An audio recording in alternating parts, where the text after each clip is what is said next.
Hello guys, welcome to my channel history and polity. आज का हमारा क्वेश्चन है, निम्नलिखित कथनों में से उस एक को चुनिए जो मंत्रिमंडल स्वरूप की सरकार के अंतर्निहित सिद्धांत को अभिव्यक्त करता है।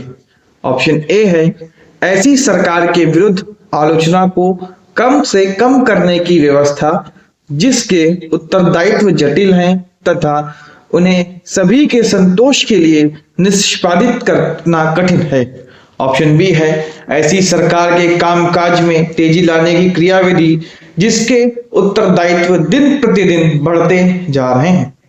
ऑप्शन सी है, सरकार के जनता के प्रति सामूहिक उत्तरदायित्व को सुनिश्चित करने के लिए संसदीय लोकतंत्र की एक क्रियाविधि। और ऑप्शन डी है, उस शासनाध्यक्ष के हाथों को मजबूत करने का एक साधन जिसका जनता पर नियंत्रण हसोन्मुख दशा में है। इसका उत्तर ऑप्शन सी होगा, सरकार के जनता के प्रति सामूहिक उत्तरदायित्व को सुनिश्चित करने के लिए संसदीय लोकतंत्र की एक क्रियाविधि। आइए अब इसकी व्याख्या देखते हैं। मंत्रिमंडल स्वरूप की सरकार के अंतर्निहित सिद्धांतों में से एक सामूहिक उत्तरदायित्व भी है, अतः प्रश्न के संदर्भ में विकल्प सी सही है। आइए अब मंत्रियों के उत्तरदायित्व के देखते हैं।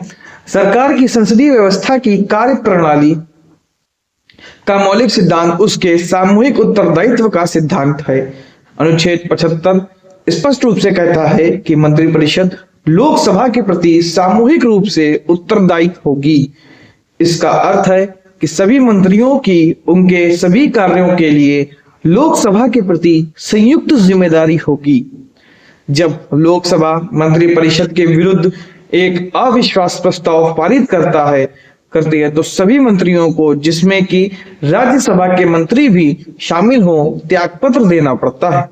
सामूहिक उत्तरदायित्व का सिद्धांत यह भी है कि मंत्रिमंडल के निर्णय सभी केंद्रीय मंत्रियों के लिए बाध्यकारी हैं। सभी मंत्रियों का यह कर्तव्य है कि वो मंत्रिमंडल के निर्णयों को माने तथा संसद के बाहर और भीतर उसका समर्थन करें। व्यक्तिगत उत्तरदायित्व। अनुच्छेद 75 में व्यक्तिगत उत्तरदायित्व का सिद्धांत भी वर्णित है। यह कहता है कि मंत्री राष्ट्रपति के प्रसाद पर्यंत अपने पद पर बने रहेंगे, जिसका अर्थ है कि राष्ट्रपति किसी मंत्री को उस समय भी हटा सकता है जब मंत्रिपरिषद को लोकसभा में विश्वास मत प्राप्त हो।